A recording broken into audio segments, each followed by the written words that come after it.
Hey guys, welcome back to the vlog. I'm not sure if you can hear my cats outside my bathroom door. Sobra silang nagmamyaw and I have to close the door or else they're gonna run around and hindi tayo matatapos guys. So today we've got something super exciting to unbox. I've been looking forward for this one and I know for sure you're gonna love this. So let's dive right into it. Gonna open this package. Clip lang natin siya, guys. Oh my gosh! Well, I hope you can hear me clearly.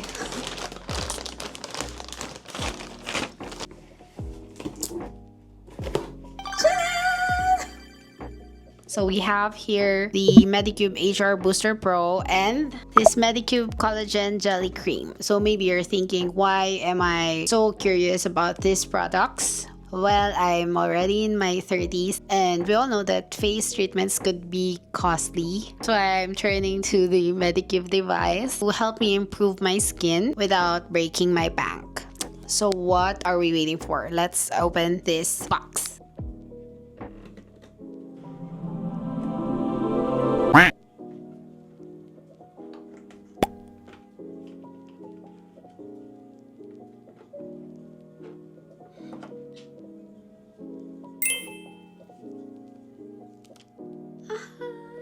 So this Booster Pro has 4 modes and 5 levels. Booster mode, level 1. So you just need to click this mode here para ma-change yung type ng treatment na gusto nyo. And to change the level, you can click this power. Level 2. Yeah. Level 3. And before we start using this, I'm gonna need to wash my face first.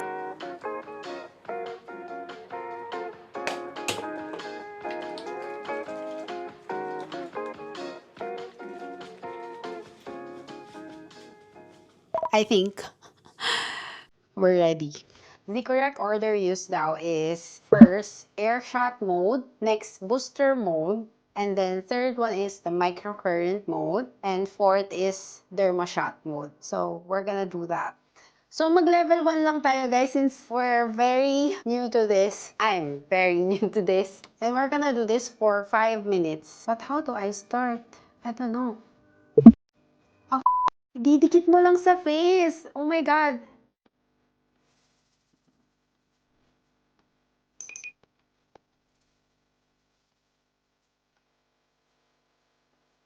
I love this.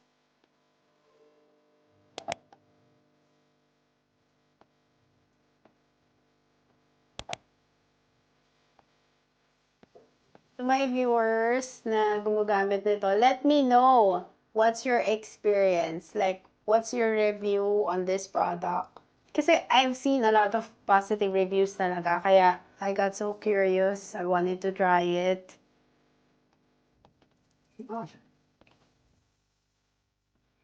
For booster mo, you need to apply some serum.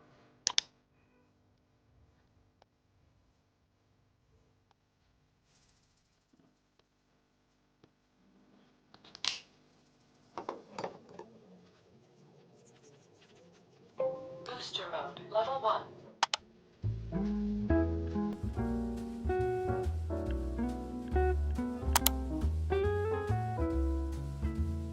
So my camera just died guys, unfortunately. The next one is the microcurrent mode. We're gonna use this Medicube Collagen Jelly. Microcurrent mode, level 1.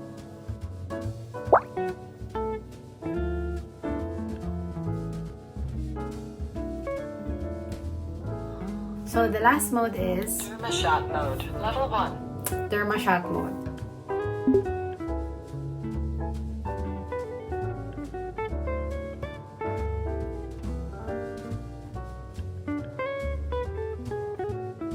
I'm gonna update you guys if this is effective or not. Let's all find out after a week.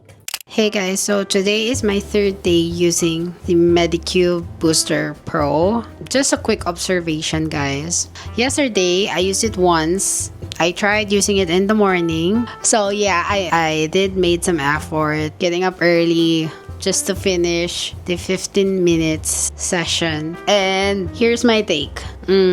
For me, hindi ko siya isasuggest na gamitin siya sa morning, especially if you're going to be exposed in some sunlight. I don't think it's a good idea. Or I'm not sure if it's just me or you guys also experience the same thing, let me know. Pero ayun nga, somehow, mayroon akong na-feel na parang may pagka-itchy siya. Then, nung gabi, hindi ko na siya ulit ginamit. Let my face rest. I don't want it to get worse. And today is the third night. Hindi ko siya ginamit nung morning, but I'm gonna use it tonight. Na-notice ko rin naman na may glowiness effect, in fairness.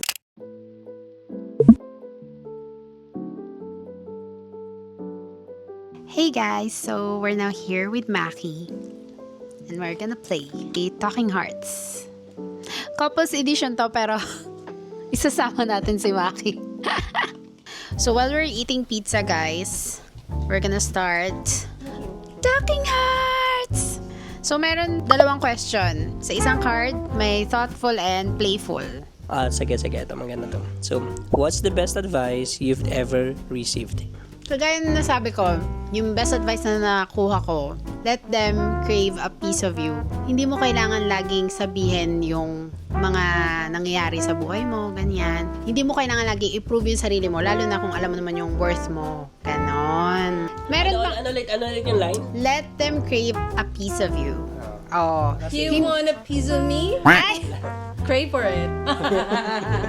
How would you define a healthy relationship? It's when love feels like home. Hoy! Sobrang munyeka! Saka pag nagkakompromiso, saka pag So, extra lang talaga. pag ina-acknowledge mo yung wrongdoings mo. Na-acknowledge ko ba? Oh, no. Ano, sure. Saka pipiliin ka araw-araw. Shara, what do you miss from the beginning of our relationship that you would like to bring back? Well, wala. Next question. Well, minsan lumalabas pa rin naman tayo. Pero, do you remember those days na parang yung first year or second year pa nung friendship natin, automatic every Thursday. Diba? Kalas, kailangan on time ang uwi. Kasi 7, it's either magmamakdo basta magkakape. And it's not about the kape. And you know that. Kasi ngayon, syempre, nalipat ang work. So, hindi na siya ganun ka-every week. Mali ka na na. Ay. Who is more likely to go through bathroom drawers at someone else's house? Sa ating tatlo? Ito. Uy, bakit ako Oo nga, ikaw, Babs. Kasi ano siya, ano ka, curious cat ka kasi. What class would we enjoy taking together? Parang feeling ko sa inyo dalawang alam ko na. Tatlo. Siguro language. Arabic. French. No, may face tayo na gustong-gusto natin. Learning Arabic language or new language. What's something you're proud of but don't get to brag about much? So it's time for you to brag now. Yes. I'm sorry guys, I'm braggable. The brag is not enough to brag, right? So, syempre meron tayong something na na-achieve na like it's either ikaw lang or yung closest or family mo lang yung may alam. Like, not necessarily binobroadcast mo siya sa lahat. Though hindi naman masama yun. Kasi kung masaya ka dyan, go. It's your happiness, it's your success. Example na lang is work na lang about sa work. Kumbaga, from the beginning, alam niyo naman yung journey. Kahit mapasa work 1 and then yung sa bagong work. And yet, nandun naman tayo sa point na hindi man sobrang top, pero we're in a good place, I would say. And something na nakaka-proud yun kasi parang kahit gano'n kahirap and everything. Like, kahit gano'n ka-challenging, yet, alam mo yun, na-achieve mo or nakakarating ka doon. Piling tao lang yung nakakaalam ng journey. No, alam niya na. Charis ka naman, dami talaga nanonood. What would it take to know you more? Gusto mo ka na sumagot? It takes a Takes a lot of patience. Hindi kasi talaga ako mabilis maging comfortable sa isang tao. Like, para akong onion, nahihimay-himayin mo. at my age sobrang hirap din sa akin na mag-build pa ng bagong friendship. Si Maki, sobrang tagal na naming friend to, as in. Pero imagine, may times kasi na parang ang hirap kasi magtiwala talaga, guys. And at my age, mahirap ding ma-maintain yung friendship kasi it takes effort. 'Di ba? Parang kung hindi ka mag-effort, like kami, kung sobrang busy namin, hindi kami makakapag-meet. So, kailangan talaga dalawa kayong mag-effort. Like, super vina-value natin yung friendship, pero wala expectation. May boundaries. What do you think is the biggest hurdle we've overcome as a couple? When we lost Charlie, naabutan mo pa yun. Namatay si Charlie. Pagluluksa namin. Tinawag ko talaga lahat ng santo para lang gumaling siya. What are the main things you look for in a partner? Isa lang yung pinakang main hinahanap ko lagi sa partner. Gusto ko yung, alam mo yung simple, like hindi literal na sobrang simple, pero ramdam mo yung pero ramdam mo na, alam mo yun, like kahit kabog ka or bugs ka, pero simple ka lang, like chill ka lang. Correct. Low-key, kumbaga. Did you Google me before our first date? After nating mag-meet nung pinakauna nating beses na nagkita, na magkakasama tayo, yun, na-check ko lang kung aesthetic ba to. Charit. Nakita ko naman doon. Sabi ko, okay, gumagamit siya ng pabangong kulay gray. Charis. Oo. What's one physical trait you've always liked about yourself? Wow. Childhood insecurity. Nung bagets pa ako, nahiya talaga ako sa nguso kasi ano laki. So, na-learn ko na lang din siyang i-love over time. How did you learn how to drive? Oh! Car ha? Car. Si Present syempre ang nagturo sa atin mag-drive ng kotse. Okay. Kotse. Malinaw. What's a big risk you've taken in the past? Ikaw. Oo. And knowing Len, Sagittarius, napaka-indecisive. Ang hirap. Kasi parang magsisettle ba talaga ako sa ganitong klase ng tao na parang mabilis ma-bored, tas laging gusto ng adventure. Kaya ko bang mag-keep up? Pero siya yung hindi naka-keep up sa akin. Charis! Grabe naman pala ang person. Be wise pa rin sa mga risk na tinitake nyo. What do you feel the most jealous of other people and why? I don't get jealous. Charis. Siguro kapag ang dali nilang mag-decide na hindi sila nag-overthink. May mga ganun ka ba? Kasi ito ganun siya. Kaya niya mag-desisyon ng Hindi ako ganun. nang wala siyang iisipin, wala siyang i-contemplate. Do you have a hard time asking for help? I don't think it's about when, it's about what. Like, kung anong hihingin kong tulong. Siguro kahit kayo, di ba? Pagdating sa money, like, it's so hard to ask someone. Kahit na parang super close mo. Kahit na minsan sa family natin, di ba? Correct. Kasi parang somehow yung pride mo, alam mo yun, nandun. At stake. Parang common kahit sino naman. Exactly. Mahirap Pero may iba na talagang Kumusta? Okay, so now we're down to the last 3 questions na lang, guys. what's one of the best times you've had on vacation? Nung nagkazakhstan kami, favorite ko yung nag-Asi Plateau kami. Nagstay kami doon. Kahit walang internet, first time kong wala connection sa social media. Kaya wala akong ginawa kundi i-appreciate lang yung view. Pero ganda talaga ng photos. Oo, yun naman talaga. Sobrang worth it. Well, aside from Maldives, ito talaga. Ang Maldives din naman, yun talaga yung dream country ko. Pero ito kasi expensive travel. Yung Kazakhstan kasi talagang Unexpected. If you had 1 hour to talk to our pets, what would you talk to them about? Na love ko sila. How I am so obsessed. Tanungin ko kung ano yung mga favorite treats nila. Ganyan. Ano yung favorite toys nila. Tapos uubusin ko yung pera ko doon.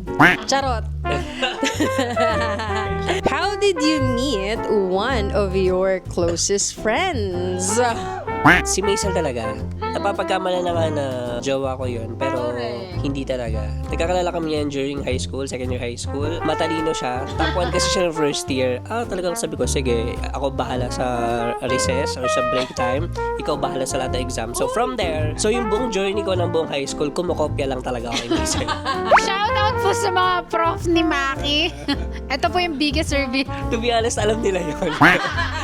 Alam nila yun. So ayun guys, we're done. And I hope nag-enjoy kayo. I'm gonna put down the link kung saan ko to nabili. Just got this from Temu. I'll see you in my next one! See you in our next one!